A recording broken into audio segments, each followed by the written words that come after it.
They were young, in love, and had their whole lives ahead of them. A devoted mother, a father with a troubled past, and two newborn daughters, innocent, fragile, and full of promise. To the outside world, it seemed like a new beginning, a chance to build something real. But beneath the surface, darkness was creeping in. What started as a love story would soon unravel into something unimaginable. A relationship soured by resentment, a father unwilling to accept responsibility, and a mother fighting for what was right. And then, one decision. One night. A crime so unthinkable that it would leave an entire community in shock. The smell of smoke. The crackling of flames. The sound of desperate screams swallowed by the night. When first responders arrived, it was already too late. What they found inside that burning apartment would haunt them forever. How does a man go from holding his children in his arms to becoming their worst nightmare? What could drive a father to such horrifying brutality? And what warning signs were ignored before it was too late? Tonight, we unravel the twisted mind of a man who refused to pay for his children, not just in money, but in blood. Before we dive into this disturbing case, make sure to like this video and subscribe for more cases that expose the darkest corners of human nature. Charnel Whitaker was the kind of woman you couldn't help but admire.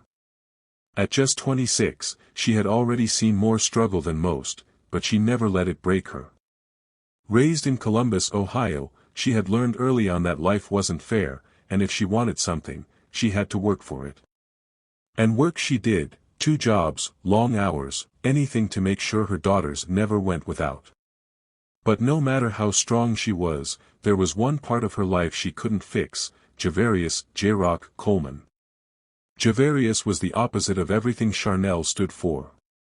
At 31, he had no job, no real ambitions, and a past littered with mistakes he never seemed to learn from. He spent most of his days either on the streets or in and out of trouble, with a rap sheet that included assault, drug possession, and theft. People knew him as reckless, dangerous even, but the one thing everyone agreed on. Javarius Coleman was a deadbeat. He had children, several, in fact, but never paid a dime in support. Never showed up to birthdays, never bought a single pack of diapers. To him, fatherhood was just another chain trying to hold him down, and he had spent years running from it. But Charnel believed in second chances. She had met Javarius during one of his rare good phases, a moment when he had promised he was turning his life around. He had a charm about him, an ability to say exactly what a woman wanted to hear, and for a while, Charnel thought maybe, just maybe, she could be the one to help him change. It wasn't long before the cracks started to show. The lies, the cheating, the disappearing acts that lasted for days, sometimes weeks. Still, she stayed. Maybe it was love. Maybe it was hope. Or maybe it was just the fear of raising 2 children alone. When she found out she was pregnant with twins, she thought it would be the wake-up call Javarius needed.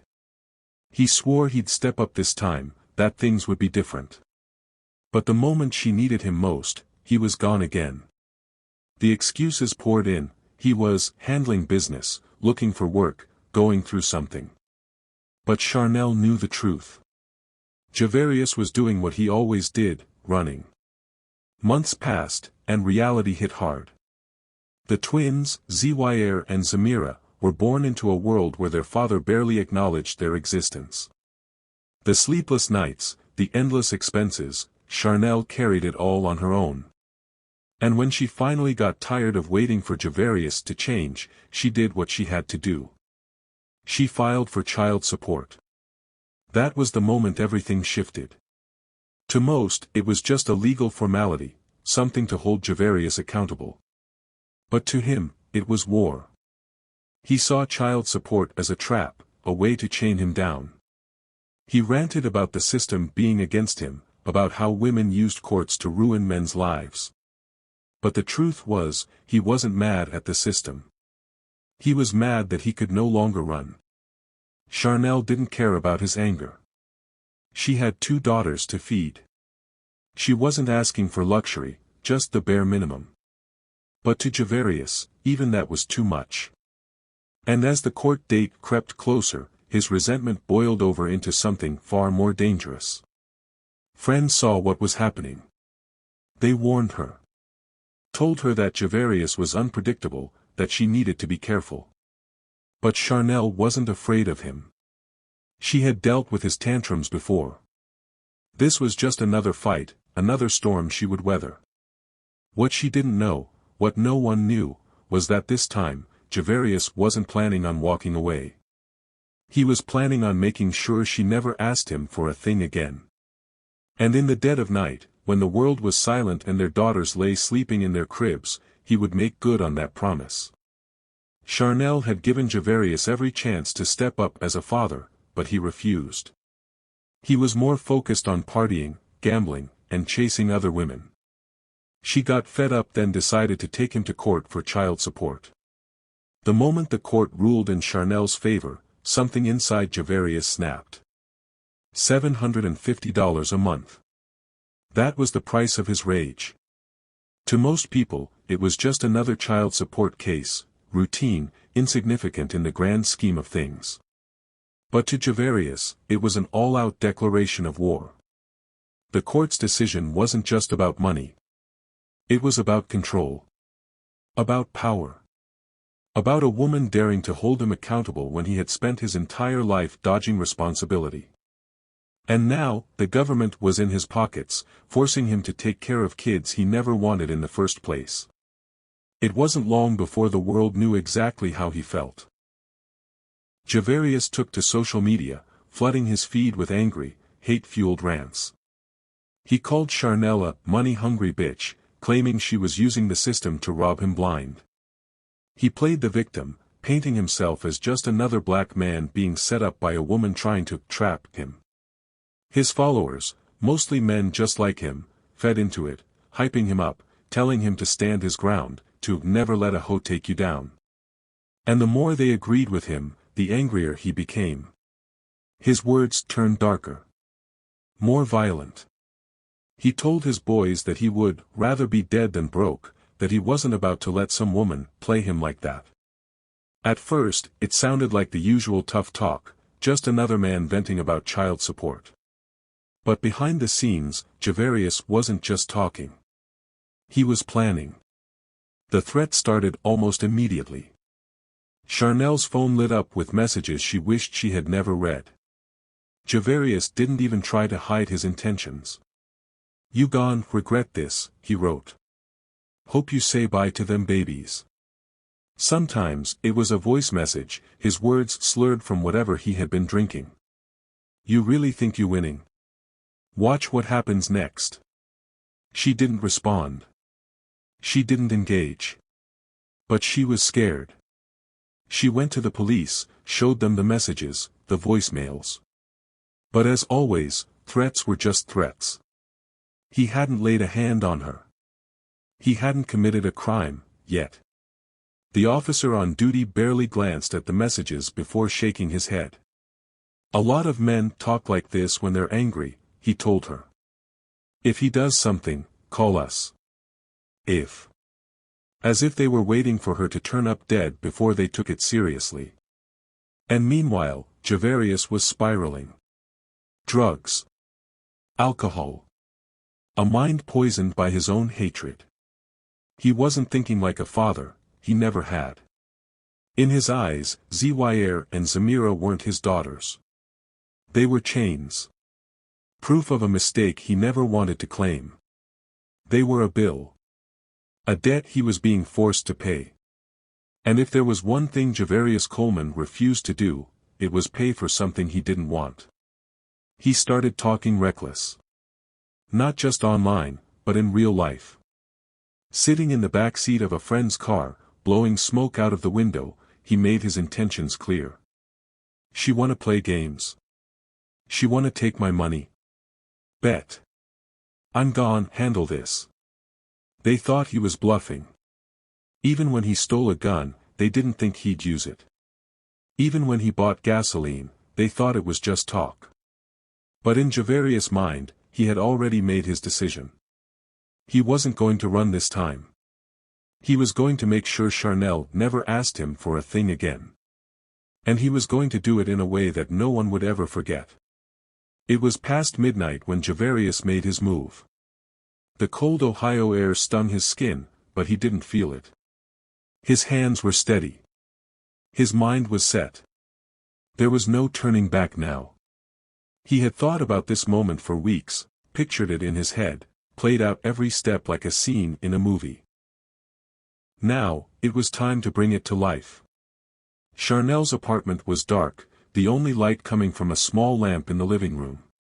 Inside, she was awake, cradling one of the twins in her arms while the other rested in a bassinet nearby.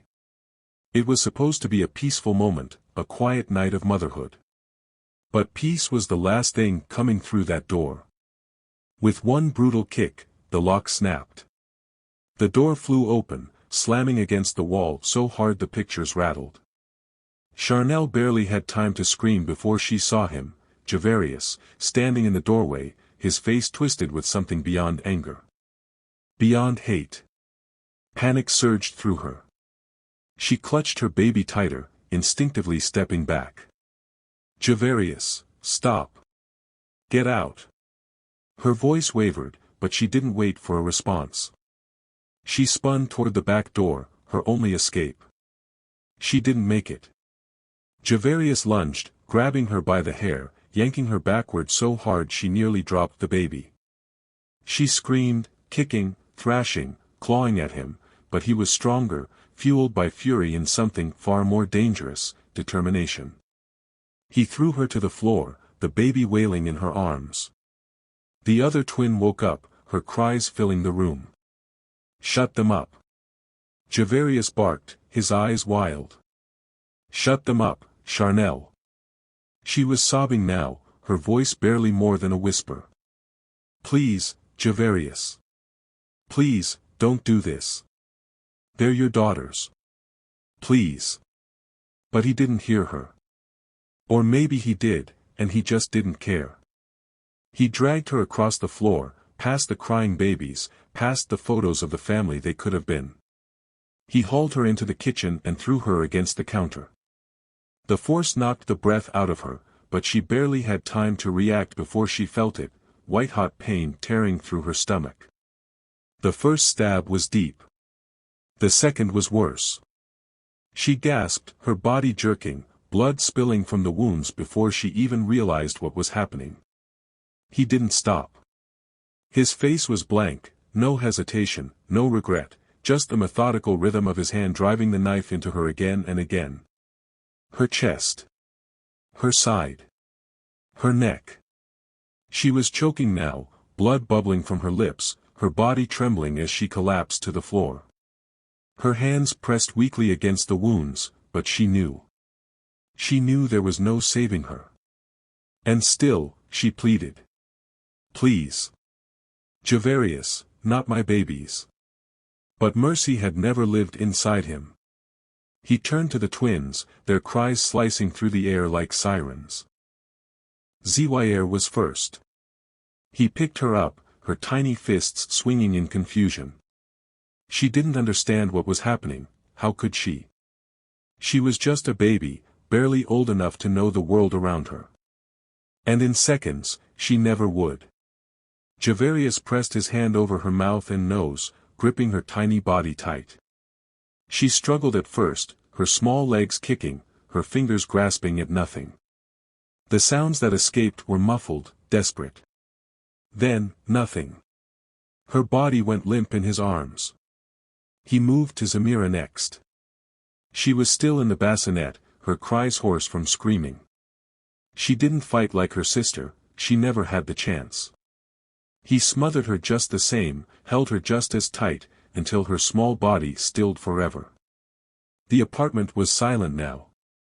The only sound was his own breath, ragged and heavy, as he looked down at what he had done.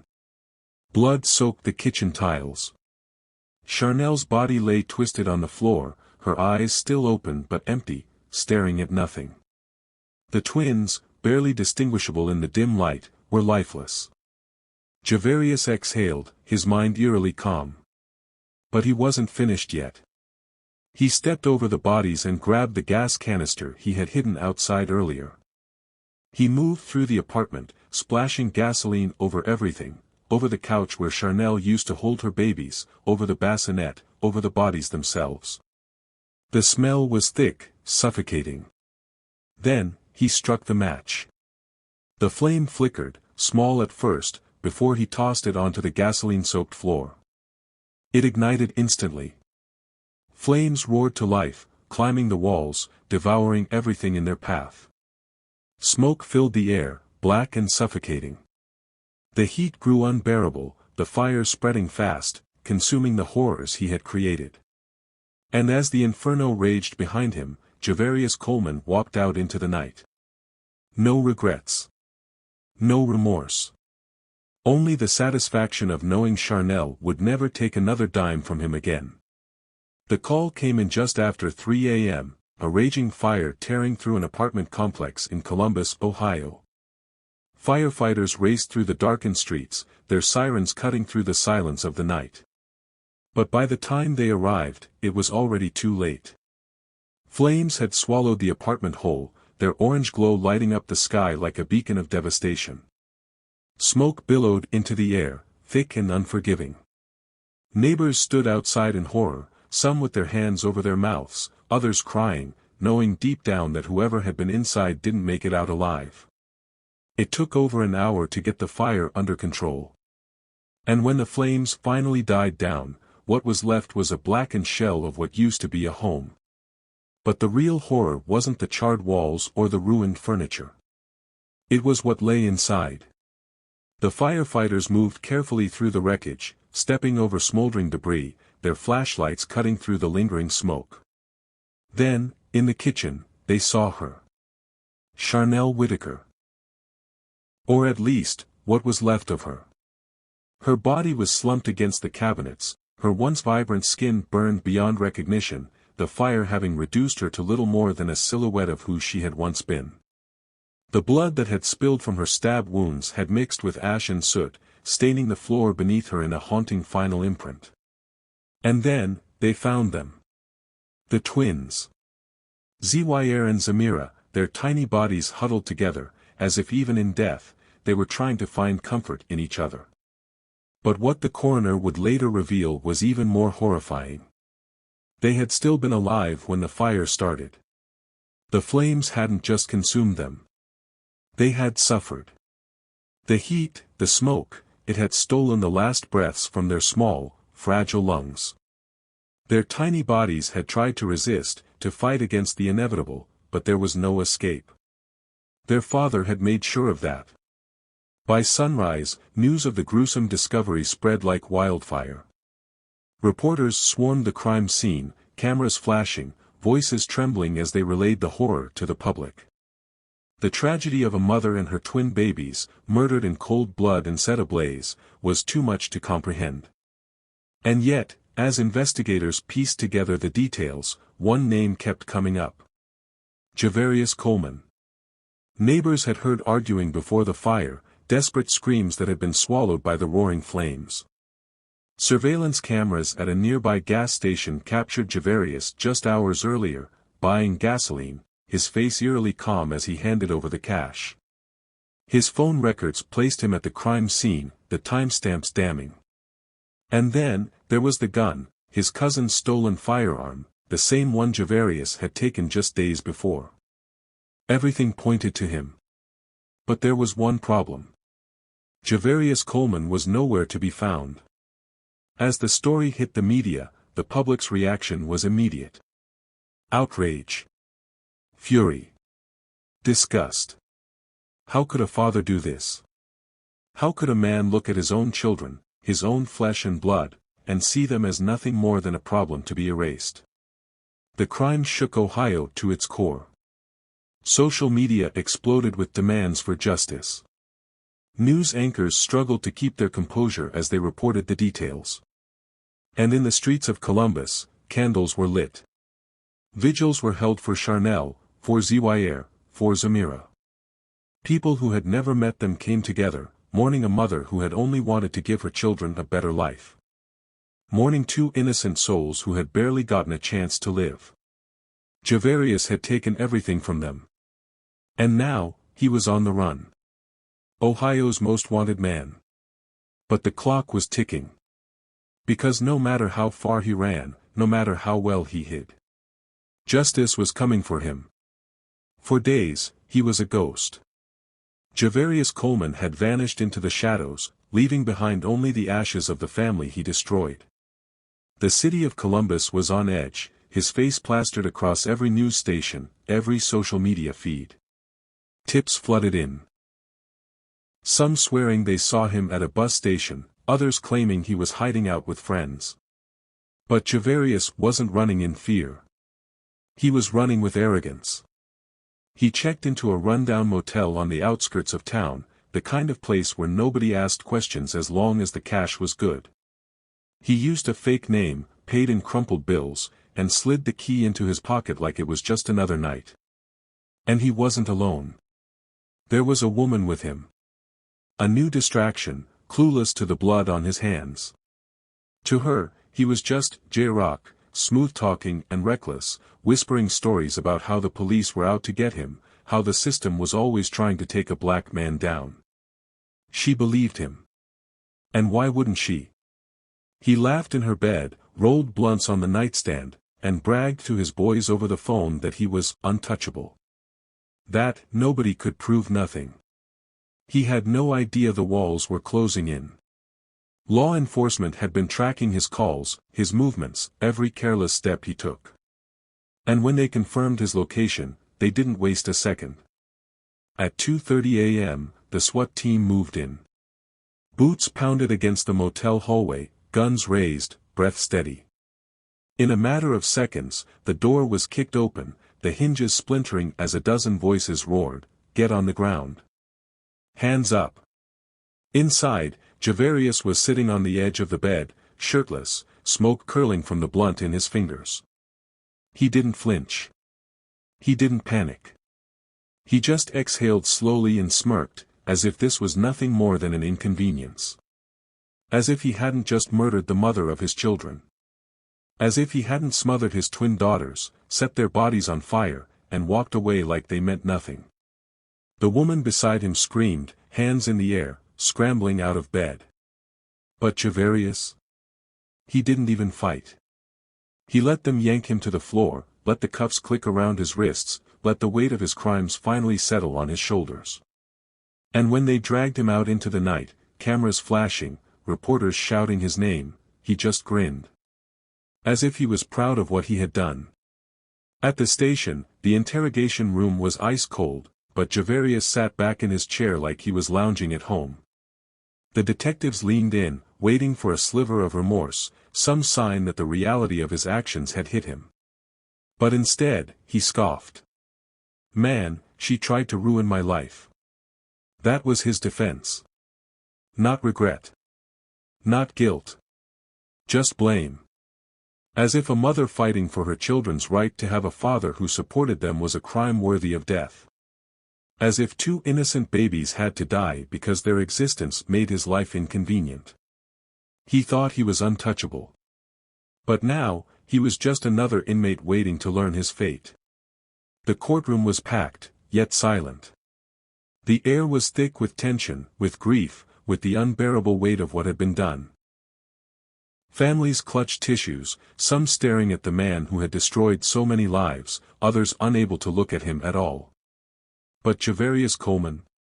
He sat there, emotionless, as if he were watching someone else's trial. The prosecution wasted no time painting the picture the world already knew.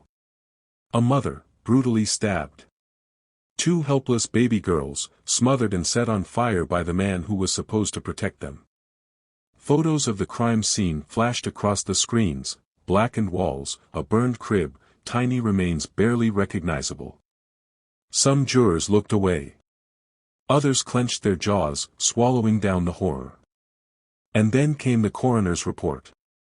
Zaire and Zamira had still been alive when the fire consumed them. They had struggled, their tiny lungs filling with smoke, their bodies desperately trying to escape the pain. The words hit the courtroom like a hammer, a ripple of gasps and quiet sobs echoing from the gallery. A mother's worst nightmare, carried out by the one person meant to shield them from harm. Javarius showed no reaction. His defense scrambled for something, anything, to explain away the unspeakable. They called it a psychotic break, claimed he wasn't in his right mind, blamed the stress of poverty, drugs, childhood trauma. But the jury wasn't buying it. Javarius wasn't broken. He wasn't lost. He was evil.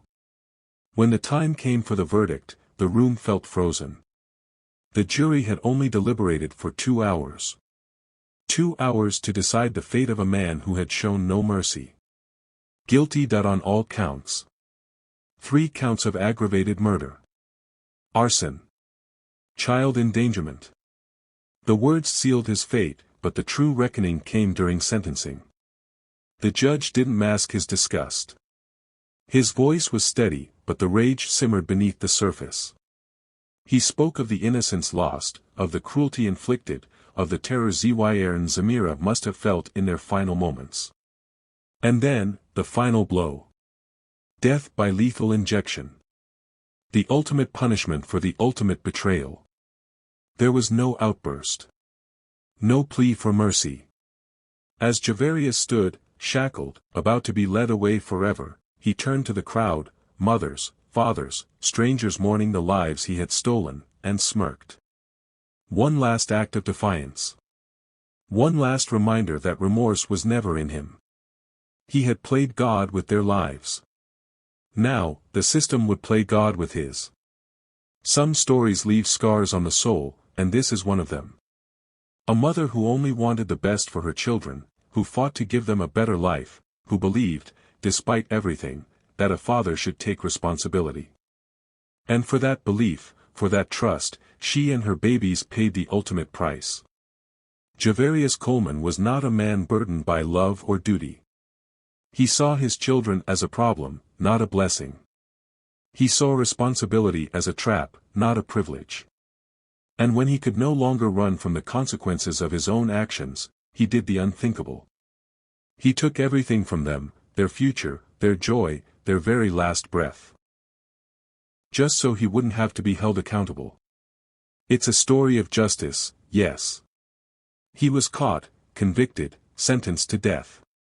But justice doesn't bring back Charnel. It doesn't bring back Zyr and Zamira.